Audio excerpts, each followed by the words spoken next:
Hello， 大家好，我是你的夏禾夏叔。自从叔搬来日本这些年以后，就经常收到各种各样好心人发来的慰问，无论是在生活中还是在网络之上。大家经常提醒我，叔我听说日本要地震，我听说日本要海啸，我听说日本是一个多灾多难的国家，您可得千万小心点啊。首先在这里叔非常感谢你们的善心与好意，但是我想反问你们一下，我咋小心呢？人要通过怎样的小心才能躲避海啸与地震？我是给东海龙王打个电话，告诉他说，您老人家千万别再闹了，如果你再敢闹，我就变成哪吒了，踩着风火轮，踏着浪就跟你对干斗法了，抽了你的筋，扒了你的皮，给我爹爹做一个鞭子。还是说我给土地公公发个讯息，告诉他说，如果你再敢在底下不安上跟我玩什么地动山摇，我就对你不客气。显然我们人类并没有任何的办法可以去跟灾难与之抗衡，尤其是我脚下的这片国土，它叫日本。它是每年不知道要地震多少次的一个国家，请问您就算收到了真真假假的消息，躲开，那你又能躲掉几次呢？如果每个人每天什么也不干，就守着电视里那个气象预报，然后选择定点逃窜，那基本上一年下来您什么都干不了，您永远在路上，那就不如离开日本这个国家好了。可是离开日本这个国家，你确定就不会有新的灾难发生吗？生死有命，富贵在天。如果一个人的寿命在你出生之前就已经被编制好了，在某年某月的某一天注定要离开，那么让你结束这个轮回感知的那一场灾难，它是海啸还是地震还是车祸，或者是在医院插几年的管子把自己熬到灯枯油尽，又有什么区别吗？可能听到这儿很多人要问叔了，叔，请问珍惜生命有错吗？希望自己能够健康长寿有错吗？没有，您一丁点错都没有。你有权利对万事万物展开以你意志为中心的一场意淫，因为这个世界没有任何一件事情是以人的意识为转移的。为什么？因为人的意识不是自己的。我说的更通俗一点，人的心情不是自己的。就好比这是一台手机，不管它是 iPhone 1还是 iPhone 15还是 iPhone 150，它本身就只是一台手机，你把它放在这儿，通俗点说，它就是一块废铁。它能够完成所有高精尖的互联网社交，甚至赚钱性质的工作，完全是因为你的手指对它进行发送指令。当你把它放在一边，不发送指令的时候，它什么都不能做。人就是这台手机，你的思想、心情、意识、愿望等等一切看不见摸不着的东西，就是另外一个维度的一个手指。你心情好，是手指给你点了赞；你心情差，可能是手指给你点了一个差评。这个手指不讲道德，甚至不讲道理，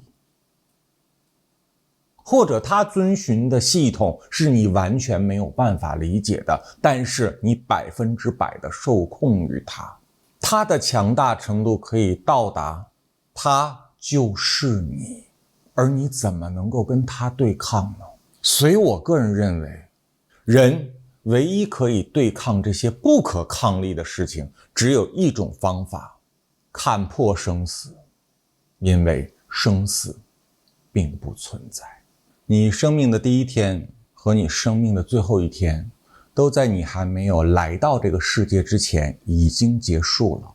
我经常找寻生活中一些微小而简单的细节来佐证我的想法。我个人是比较排斥那种对别人讲这些逻辑的时候，上来就把伟大的科学家一路给你扒皮到今天，最终扣上一个量子力学的帽子。我觉得这会让很多人更难懂，而且我严重怀疑，如果你对任何一个感知的论述或者是表达，就只能去举别人已经举出来的论文证据，那好像是你对这个东西还没有完全的吃透。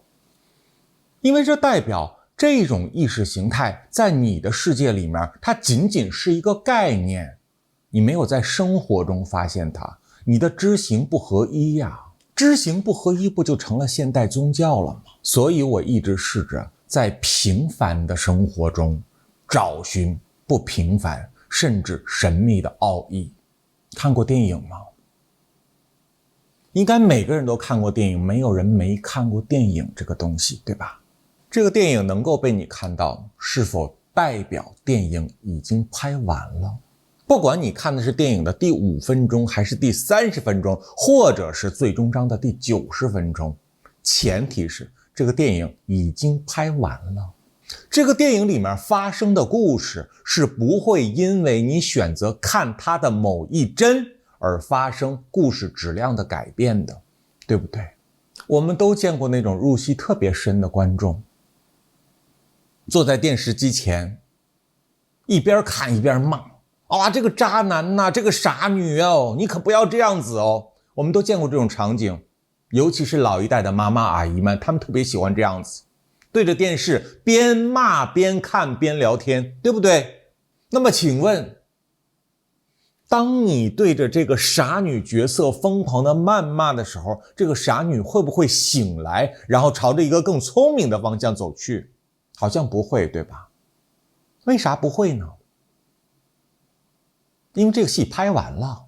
那么我现在就问你，你想长命百岁，你想健康永不老，能够改变剧情的质量吗？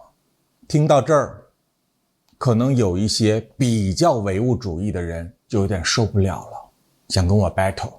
那是戏，而我们是真真实实的人生。敲桌子，桌子当当响，掐自己一下，自己会很痛。电影里的桌子敲了不响是吗？电影里的人物挨打的时候不疼不流血是吗？同样有这样的感知啊，而且那个感知还能传染给你呢，对不对？那你可能又会说了，那电影电视剧这都是我们人拍的呀，是我们人编导了一个戏，把它拍成了影视剧，供人娱乐消遣，我们是旁观者。那我问你，你人生这场戏是谁导的，谁演的呢？谁在旁观着你人生这一集电视剧，你知道吗？你不知道，但是一定有生命体在旁观，你信吗？只是你看不到它。就像你看影视剧的时候，影视剧里的人也看不到你一样，因为我们跨了一个维度，同维度之间是可以通过有限的视觉、听觉和触觉相互感知到的，并且信以为真。跨维度之后，就只有观察者能够观测到他想观察的事物，而被观测者全然不知。如果被观测者知道他在被观测的时候，请问当你看一部毛片的时候，那里面的人应该已经羞愧致死，他应该立刻把衣服穿上，说你别看我做爱。正因为他观测不到你，就像你在做爱的时候也没有办法发现在另一个维度空间一群人正对着屏幕看你演的毛片，就是这个逻辑，层层嵌套，无限膨胀，但又可以在内部形成一个完美的循环。为什么层层嵌套、无限膨胀最终还能形成一个完美的内循环呢？我目前的能力也没有办法佐证这件事情，只是我经常盯着一个图腾在看，就是这个图。没错，阴阳八卦图大家都很熟悉。阴阳八卦图里面这个黑与白的交界是什么？就是一个完美的闭环，它在不停的生成，又在不停的循环。基于这种观察、领悟与感知，我有点不相信生死了。从我不相信生死的那一刻开始，我发现我渐渐的就不怕死了。就像前2天我有一组好朋友，他们来到日本旅行，我们在东京吃饭，3杯5杯下了肚之后，他们就又问起了那个老生常谈的问题，夏荷呀，既然你那么喜欢玄学，那么喜欢思考，你也应该知道，世界所有的预言家们都曾经说过，日本未来可能要发生重大的自然灾害，您知道吗？我说我不怕，因为我怕也没有用，那是高维度生命体对于低维度的一次重新整合，而我们就在这个维度空间里面，又有什么能力去改变这个维度空间以外的力量呢？如果真的有一天我走在街上，忽然间眼前就是一片海啸，那我就踏浪乘风归去，不恐琼楼玉宇。反正海啸的力量那么大，即便是钢筋水泥摩天大厦被它那么轻轻一拍，也是粉身碎骨。我一个区区100来斤的肉身，在海浪面前应该瞬间就失去了知觉，总比我白发苍苍满身疾病在医院插2年管子然后再嘎掉要舒服得多得多。如果我真的能够死在海啸之中，那不是我的灾难，那是我的福气。你想啊，当你走在路上，看着美丽的风景，忽然间发现脚已经站不稳了，有那么点小小的地动山摇，紧接着一个滔天巨浪就向你袭来，啪嚓的一下子，你什么知觉都没有了。当你再一次睁开你的眼睛的时候，你就扑通从床上坐了起来，跟身边的人说，我刚才做了一个噩梦，掉水里了，而且我在那个梦里面还零零星星的记得，我总是对着一台所谓的摄像机说啊说，说啊说，我也不知道我在说些什么。我本人好像住在一个依山傍水的国家，一个非常雅致充满了绿植的庭院里面，沿着庭院往山顶走，环顾四周，全是一片海波碧碧。可我生活的这个世界根本就没有这样一方土地，我也没有去过有这么多海水的地方啊。3分钟以后，我连这些细节都不记得了。30分钟以后，我连我梦到掉水里也不记得了。3个小时以后，我已经忘了我昨天做梦还是没做梦了。而与此同时，我相信一定有一群人，可能就是你们，或者是我过去的一些亲朋老友，还在那个旧梦里为我哭泣，为我的遇难和死亡而感到遗憾，而我又把你们忘得一干二净，就像内存被清空。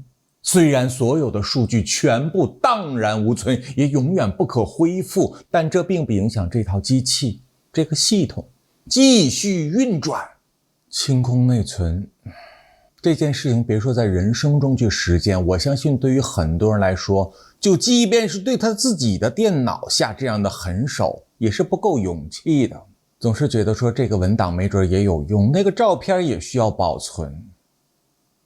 这个视频虽然模模糊糊了，但它记录了当年的一些珍贵情感，你也要留。我能理解，因为我曾经也是这种人。如果我曾经不是这种人的话，我今天怎么能够巧舌如簧的把这种 feel 如此逼真的描述出来呢？一定是我感同身受过。但我本人是从什么时候开始习惯了不再回望过去，不再慨叹青春，也不玩什么回忆杀了呢？我也不知道这个时间具体的节点是什么，但我相信宇宙的力量对生命体进行升级和更新的时候，那种状态是非常丝滑的，丝滑到你根本察觉不到你在升级系统。当系统从这儿走到这儿的时候，它是一个渐变的过程，但这个过程一旦定期走完了，你就变成了一个新的系统。这个新的系统和过去的很多软件就不再兼容了。曾经有人问过我，夏荷，你跟国内的人还有多少联系？我说非常少，经常联系的人大概只有3个。第一个是我的老朋友林佑，我们经常通电话，通电话的时间通常是夜里2点到凌晨4点。反正我们2个人都是夜猫子，想说话的时候抄起了电话就打，如果他不接就是他睡觉了，没有任何的铺垫，直接上来以后就把自己的迷思告诉对方，然后我们俩就开始一番完美的切磋和探讨。比如第一句话我就告诉他说 Kevin， 我发现这个世界是假的，我们是光影塑造和模拟的，你曾经是一个摄影师，你发现没有，如果没有光的存在，其实也没有我们的存在，我们就是光影的模拟。无论是爱因斯坦或者是其他伟大的科学家或者是宗教都告诉了我们，它不是规律的，它是一量子一量子一量子。而一量子一量子这是个什么单位呢？那他就告诉我，他感觉一量子就是一个数据包，有小到可以无限切割的，不管它多小都可以再次切割再次切割再次切割，所以没有最小。也有特别庞大的无限膨胀无限膨胀，没有边际，那它可能就是这个宇宙。然后我们就把当年的那些老照片都找出来，照片里的我们是我们吗？是我们，但是更准确的说，照片里的我们是2008年的我们，它并不是2024年的我们。2008年的我们并没有消失，它只是永存在了2008年。而当下的我们2024年和未来2025年的我们是同一个人吗？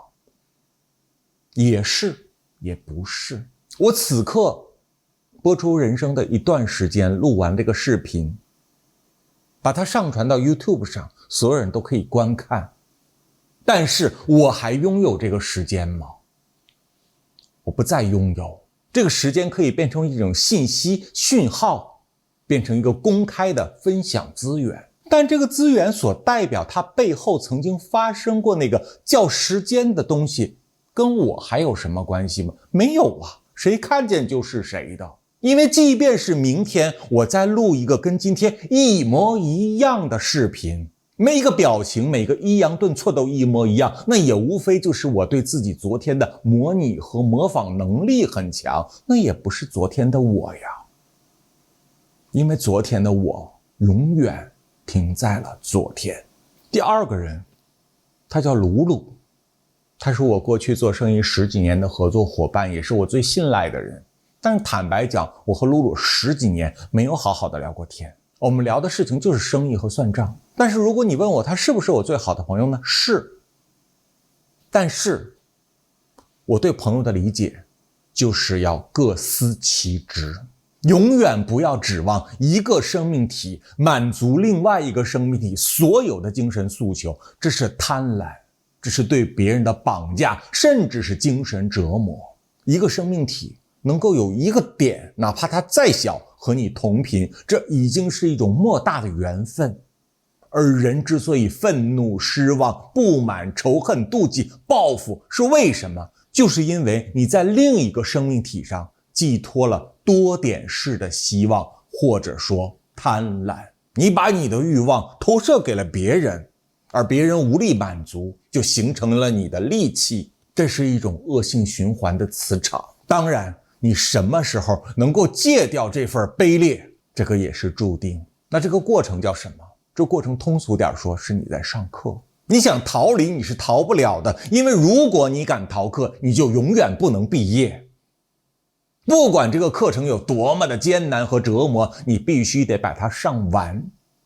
上完之后，你就毕业了。毕业就是某一个小阶段的智慧领悟。至于说是谁给你布置了这样的课业，你可以说他是造物主，你也可以说是神明。我客观称它为你的生命代码，也就是宇宙的编写系统。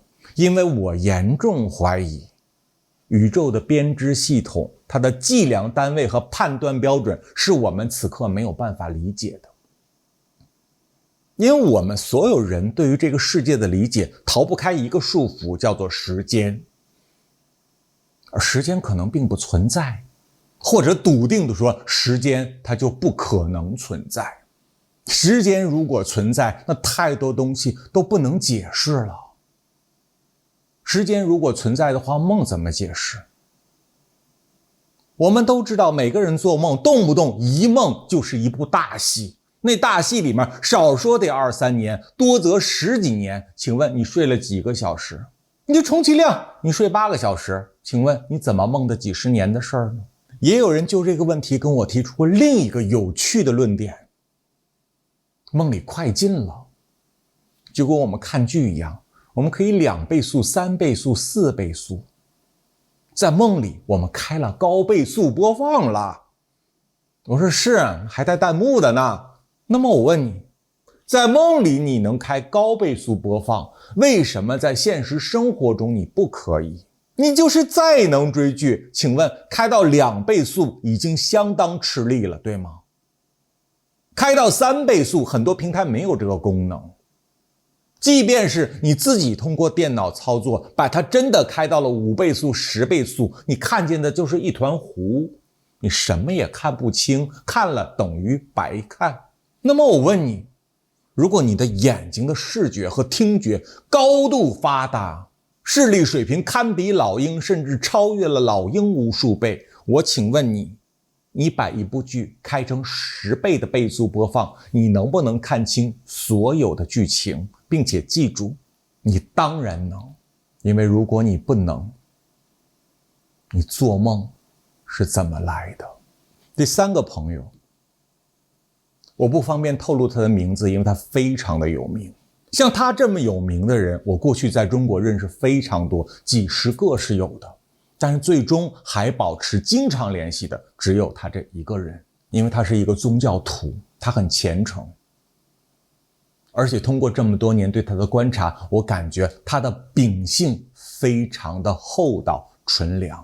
用我的话来形容，就是他这个人身上的人味儿比我重。现在的我人味儿在以断崖式的速度下滑，我也不知道这是为什么。但凡精神跟我不对流的人，我就可以瞬间的屏蔽他，就跟一台电脑一样，根本无视于他生命体的存在。任何人对我的谩骂，对我来说就是1秒钟，嗖一下就过去了。过了5分钟之后，我想去生气，我都忘了他骂我什么了。因为我现在打心眼里的认为，你骂我和夸我都是浪费你的生命，和我其实没有什么关系。你骂我不能让我悲痛和愤怒，就像你夸我也不能让我喜悦和荣耀一样。前一段时间，我在东京的珠宝展上租了一个小型的柜台参展了，那么很多认识我的人就闻风而来，跟我想攀谈或者是好奇见面。10个人有8个人见到我之后都是激动的攥着双拳，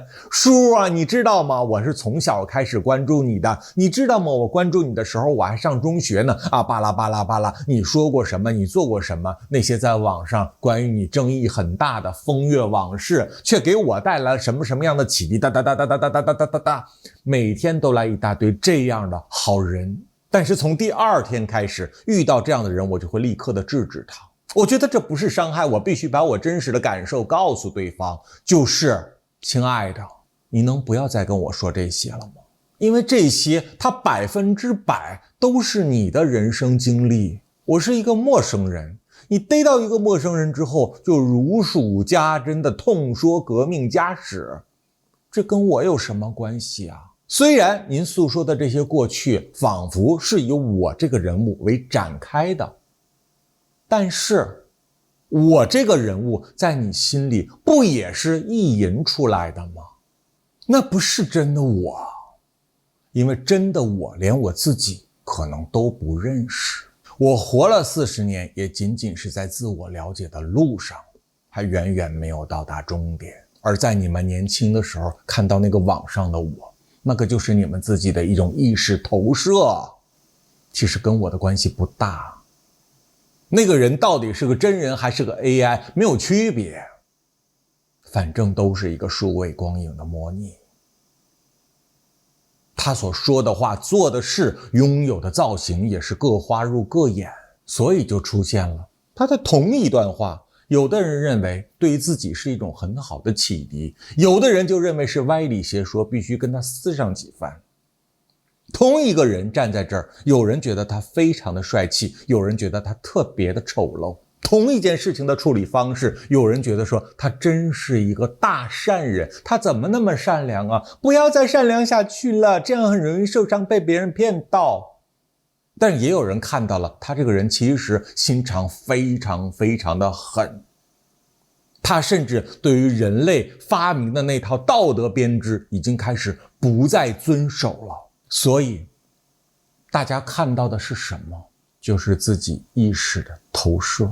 我尊重你们所有天马行空的意淫和投射，但是我真的不想听。不想听里面有一个非常核心的理由。有一天我跟一个陌生的男孩已经说了，我说弟弟，我不知道你叫什么名字，但是你如数家珍把我的过往都给盘点了一遍，我听着特别的陌生，我觉得你说的这些都是什么呀？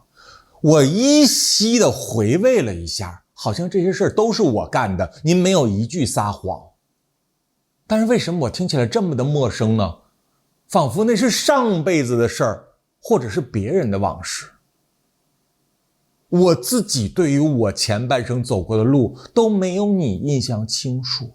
我到底是喝了半碗孟婆汤，还是真的宇宙不等我轮回到来世，就帮我进行了系统升级？刚刚书呢提到了一个关键词，叫道德编织。这是我自己发明的一个词，因为我常常在思考，道德是什么？不道德又是以什么为标准的？是什么时候有了道德？又是谁锻造了道德？是《道德经》吗？好像也不是，是人类长此以往根据自己的普世价值观所创造出来的一套体系，大多数人在遵守着，它可能渐渐的就形成了道德。可是这个体系是一以贯之的吗？显然不是。因为在封建社会里面，所有的道德搁到今天，那是一点都不道德，甚至是缺德。那么这就证明了一点，道德规范准则，它是一个大系统里面的小系统，它也在不断的升级改革。那么这个时候可能有一些道德情操比较高尚的人要跟我提出一个理论，也确实有人这样说过，说道德确实是根据时间、空间、环境在不停的改变，但是它始终有一个底线，底线就叫做善恶。善恶是不是相对而言的？我刚才说过，世界没有最大也没有最小，因为宇宙无限膨胀，再小的东西都可以进行2度切割。那什么是善，什么是恶呢？也是一个没有计量标准的东西，听起来非常的玄幻。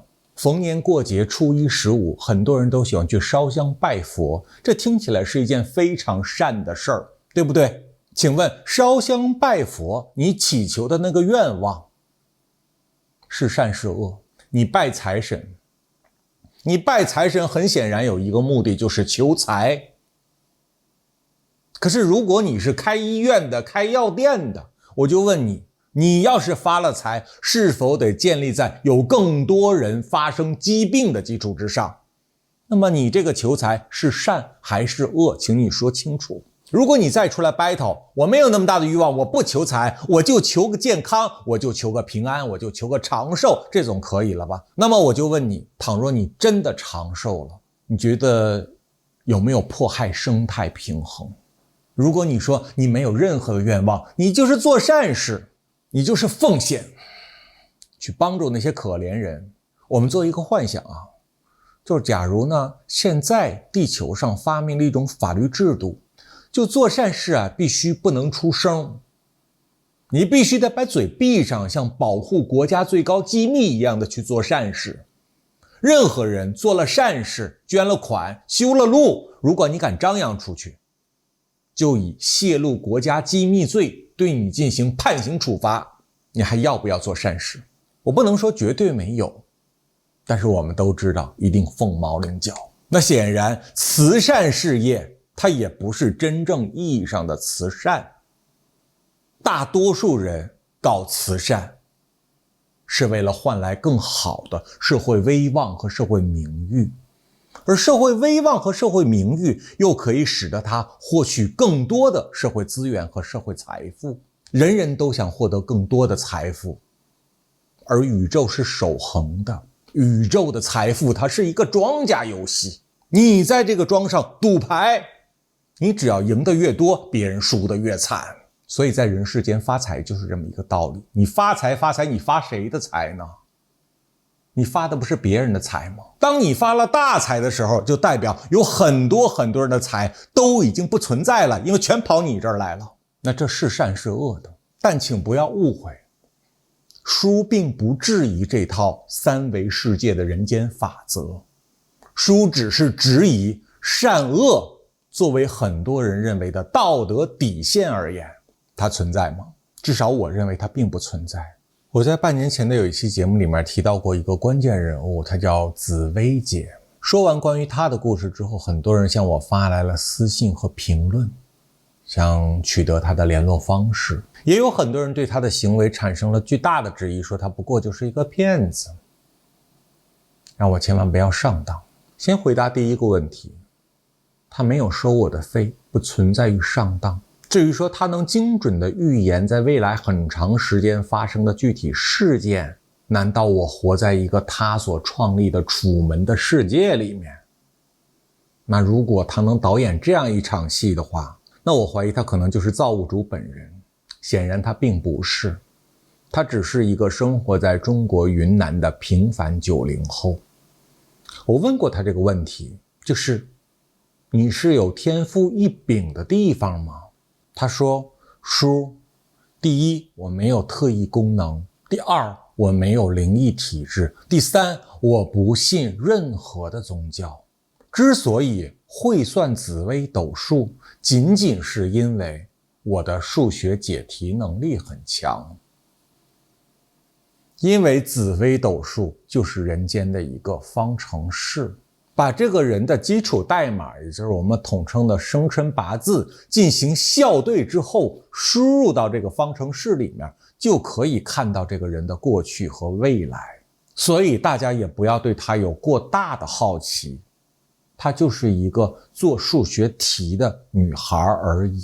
我曾经问过她，既然人生就是无数代码所组成的虚幻，所以才会有这样的方程式，那么本质上你算命是不存在于说算未来的，你算的所有的事情都是过去式，对不对？他说对。如同我本期影片开场说的那句话，是先有了你的人生剧本，然后你再走进了这个剧本之中。而我们凡人通常对命运的理解是，先有了你才有你的命运。这个逻辑的颠倒会形成意识形态和世界观的截然不同，而在这两种截然不同的世界观里面，就会存在有人认为努力有用，有人认为努力什么用都没有，甚至世界上根本就没有努力这个能量。我就是这种人，因为我坚信，先有了电子游戏，然后才创造出了电子游戏里面的游戏人物。那么这个人物怎么去改变电子游戏里面这个世界呢？他都是这个世界所创造出来的一份子，如果他敢动这个世界，这个世界将不复存在呀。至于说他在这个游戏里面各种骁勇善战，那是因为这个游戏本来就铺陈了这样的链路设计，不管他是闯关成功，还是他失血死亡 Game Over，这都是这个游戏本来就建构好的世界。他如果能从手机的屏幕里面伸出来捅你2枪，这才叫改变了世界。如果不能这样子冲破维度，那改变世界或者说改变自我，这不就是一个笑话吗？那么也有人提出这样一个论调，就是你今天找来这个紫薇姐，她给我算命，我就提前预知了我的命运剧本了，到时候我用意识跟命运对抗，我 say no， 对吧？比如算出来我明天晚上吃牛肉，我就不吃，我非得吃鱼肉，明天我就憋着，我一天都不吃，到时候你这卦象就破了吧，嘿嘿，你不准。大家知道在量子力学里面有一个双缝实验，双缝实验得出来波粒二象性这个原理，对吗？就是当你观察它和不观察它，它是以两种不同的形态运行的，但不影响最终质量。命运注定你这一生要吃多少斤的牛肉，即便你参透了明天晚上命运原本的剧本是编织你吃牛肉，而你故意违抗命运的指令不吃，憋着，没有关系，不影响最终质量，会在你无意识不观测命运的情况下多吃半斤，把那天给补回来。加减乘除，在你的总量里面摄入的牛肉一生还是那么多。吃饭如此，睡觉如此，亲情如此，爱情如此，金钱如此，事业如此，名望更是如此。所以有无数算命爱好者曾经问过我一个非常终极的哲学问题：叔，你反反复复强调算命也不能改变命运，那我们算命的意义是什么？我再把这个最终答案重复一遍，算命唯一的意义就是认命。